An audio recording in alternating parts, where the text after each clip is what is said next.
예, 안녕하세요. 투자의 핵입니다. 이번 영상에서는 하락장에서의 대응 중의 하나로 단기 저점에 대비한 전략, 코덱스 200이라는 주식을 매수하는 게 어떠냐 하는 실전 전략에 대해서 말씀을 드리도록 하겠습니다.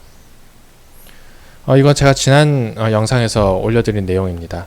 하락장의 결과를 한번 생각해보자. 주가는 얼마나 더 하락할 것인가. 그래서 일단 미국 다우 종합지수 월봉을 가지고 제가 설명을 드린 그 슬라이드를 지금 그대로 들고 왔습니다. 닷컴 버블 때 그것이 붕괴하면서 만들어진 이 저점을 2008년 금융위기 때 내려오면서 큰 하락을 보이면서 리테스트 했고요. 그때 50% 하락했고요. 16개월 동안 하락했습니다. 200선을 이렇게 붕괴한 적이 있었습니다.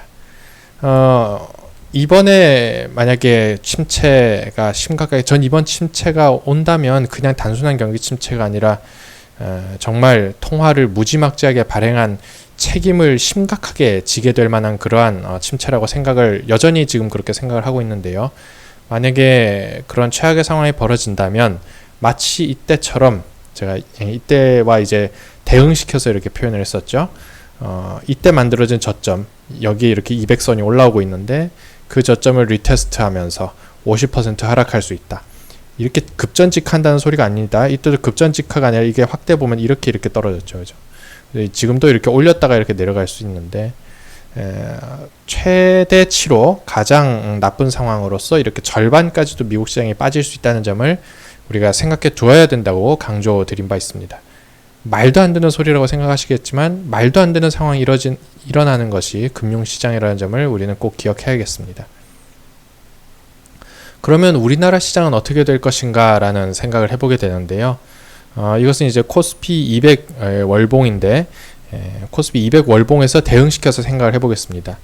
이때가 이제 2008년 금융위기죠. 이때도 이렇게 빠졌는데요. 이때 260에서 130까지 떨어지면서 요 200선에 근접하는 움직임이 나타났습니다. 그때 50% 하락했는데요. 이번에 엄청 많이 하락했어요. 지금 이 정도면 정말 많이 하락한 건데 450까지 찍었는데요. 그러면 그것의 절반이면 225예요. 요때 코비드 사태 때 벌어진 하단입니다. 아까 미국 시장에서 대응해서 얘기한다면 여기까지 내려갈 수도 있다라고 볼 수 있겠고요. 혹은 200선이 이렇게 올라오고 있으니 여기까지 근접한다고 치면 한 260까지 내려올 수 있겠다라고 생각합니다. 그 말은 지금 여기에서 여기까지 내려왔으니까 사실상 이 구간은 정말 조금씩, 우리가 뭐 예를 들어서 100분의 1씩 분절해서 사들어간다면 지금은 매수 구간인 것은 분명합니다. 이대로 260까지 밀더라도 매수 구간인 게 분명하고요. 하지만 지금 드는 생각은 260까지 저는 밀 가능성이 여전히, 야 미냐 안 미냐라고 저한테 누군가가 목에 칼을 대면서 물어본다면 저는 민다라고 베팅을 하겠지만, 이대로 260까지 반등 없이 민다라는 것에는 역시 동의하기가 어렵습니다. 그 말은 지금 단기적으로는 매수를 할 수 있는 구간이다 라고 보고 있다는 건데요. 그 단기 저점의 근거를 말씀드리겠습니다. 이것은 코스피 200 주봉 차트인데요. 일단은 완연한 하락 추세가 지금 1년째 계속되고 있죠. 이때 이렇게 하락 추세선을 만들었지만 결국은 그 하락 추세 채널을 깨는 이런 하락세가 다시 새롭게 나오면서 또 다른 하락 채널을 만들었습니다.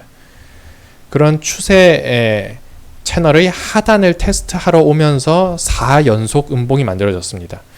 이렇게 4개 연속으로 음봉이 만들어지는 건 뭐 흔한 일은 아닙니다. 주봉상에서. 즉 어떻게 본다면 한 달 내내 하락한 것이군요.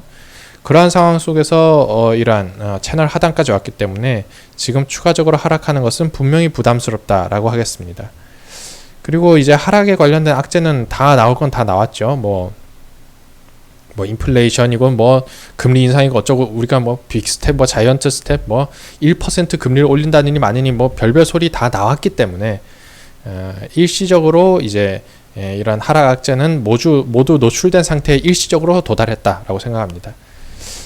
최근에 미국의 가계 소비 지출이 이제 발표가 됐는데, 거기에서 이게 이제 뭔가 꺾이는 분위기가 아니냐, 더 이상 이제 물가가 오르는 것은 좀 진정되지 않을까라는 기대감이 있다고 합니다.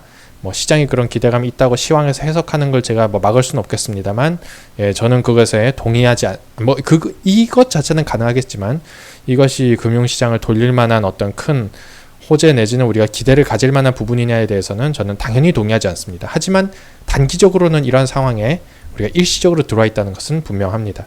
또 투매 물량이 많이 정리가 됐고 신용 잔고가 감소했다는 점 또한 우리가 단기적으로는 충분히 주목해 볼 만하다라고 말씀드리겠습니다. 그럼 얘가 언제까지 얼마나 올라갈 수 있을까를 우리가 생각을 해봐야겠죠. 특히나 이런 하락장에서는 무턱대고 매수하고 홀딩하고 뭐 이런 게 아니기 때문에 단기 반등의 목표치를 정하고 거기까지 왔으면 이제 뭐 뒤도 안 돌아보고 나와야겠죠. 물론 손절 또한 뒤도 안 돌아보고 나와야 되는 것이 하락장의 특징이라고 할 수 있겠습니다. 역시 코스피 200의 주봉인데요. 아까 보여드렸던 것에 제가 뭐 알록달록하게 뭐 되어 있는데 이게 뭐 기본 세팅이 알록달록 되어 있어서 제가 뭐 바꾸지는 않았습니다. 일단 첫 번째 포인트로는 요 200선이라는 게 이렇게 지나가고 있죠. 그죠? 만약에 얘가 더 신나게 하락할 거면 요렇게 맞고 떨어질 수 있겠죠. 그죠? 그런 상황 속에서 요 200선이 지나가면서 여기 이 선 있죠? 이 선이 지금 하락 채널 상단선이잖아요. 그게 만나는 부위가 330 정도 됩니다. 즉 얘가 반등한 다음에 요렇게 반등했다 요렇게 떨어질 수 있겠다는 것이죠. 그래서 한두 달 새에 반등을 하는 목표로 330 정도를 1차적으로 잡아볼 수 있습니다. 두 번째 목표치는 요 전저점 여기 있죠. 여기 요 전저점이 340입니다. 그래서 거기까지 올라갔다가 내려가는, 즉 요렇게 만들어지고 요렇게 내려갔으면 얘를 맞고 역할 바꾸기 해서 내려간다라는 어떤 기본적인 이론에 기초한다면 또 340까지도 보는 분도 있겠죠. 만약에 이 1년 동안 내려온 거 야 이제 지긋지긋하다 이제 조금은 돌려볼 수 있겠다 라고 생각한다면 이 하락 파동을 제가 지금 피보나치로 잡은 거거든요. 그랬을 때 0.382에 있는 게 지금 355라고 나오는데요. 그리고 0.5에 있는 게 371이라고 나오는데요. 이 사이의 중간값 정도 되는, 즉 350에서 360 정도 요 줌이군요. 여기까지는 이 파동을 돌려놓는다면 장기적으로는 중기적이라고 해야겠군요. 중기적으로는 여기까지 올라갈 수 있지 않느냐라는 생각을 할 수 있는데 저는 기대는 하지 않습니다. 하락장에서 이러한 큰 기대를 하는 것은 오만 불손하고 방자한 짓이라고 생각하기 때문에 이건 기대도 안 합니다. 저는 가장 보수적으로 요 지점까지는 올라갈 수 있겠다라고 생각하고 있습니다. 그러면 이제 실전 전략 어떻게 잡아야 되느냐. 제가 코덱스 200이라는 주식, ETF죠. 그러니까 ETF를 들고 나온 이유는 어떤 주식이 강할지에 대해서 선택할 만한 자신이 없습니다.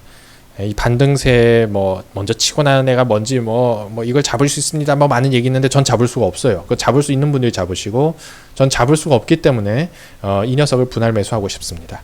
그래서 그 전략을 공유하는데요. 코덱스 200의 주봉 차트입니다.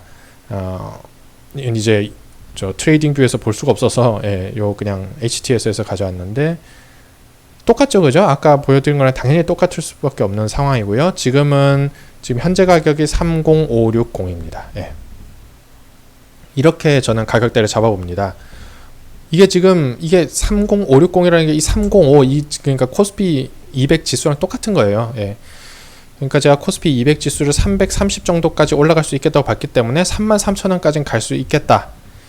이게 가지 않을 수도 있어요. 전 그건 모르겠지만 저는 여기에서 수익 청산을 하고 싶다라고 잡은 것이고요. 저의 평균 단가는 3만원으로 잡겠습니다. 즉 제가 매집을 분할 매수를 해서 이 가격에 맞추겠습니다. 그러면 목표 수익률은 10%죠. 그죠? 여기서 여기까지가 10%입니다.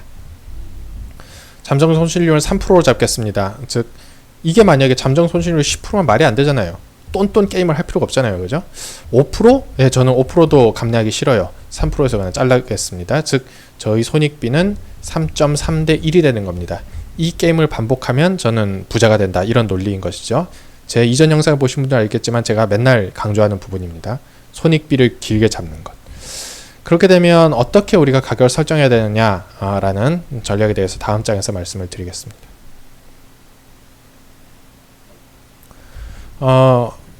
평균 단가를 이렇게 3만원에 맞추고 싶다는 것이죠. 그럼 일단 현재가가 30560인데요. 뭐 30500이라고 보겠습니다.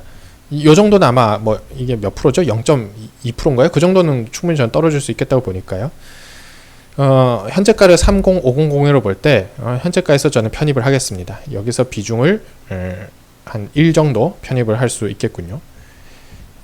그렇게 되었을 경우에 이걸 0%로 잡으면 1.6% 이게 3만원에서 제가 추가 편입을 한다 그러면 이게 1.6% 하락한 상황이더라고요. 그러니까 지금 가격에서 한 번 더 코스피가 조금 약간 큰 규모라고 해야 될까요? 약간 센 강도로 하락을 하게 되면 요 3만원에 오게 됩니다. 여기에서 이제 이만큼을 제가 편입을 한다고 가정을 하고요. 한 번 더 두들겨 맞아서 29,500원까지 오게 되면 이게 3.3% 빠지는 거더라고요. 그렇게 돼서 여기서 1 정도를 편입하겠습니다. 그러면은 이렇게 합치면 3만원에서 평균 단가가 형성되지 않겠습니까?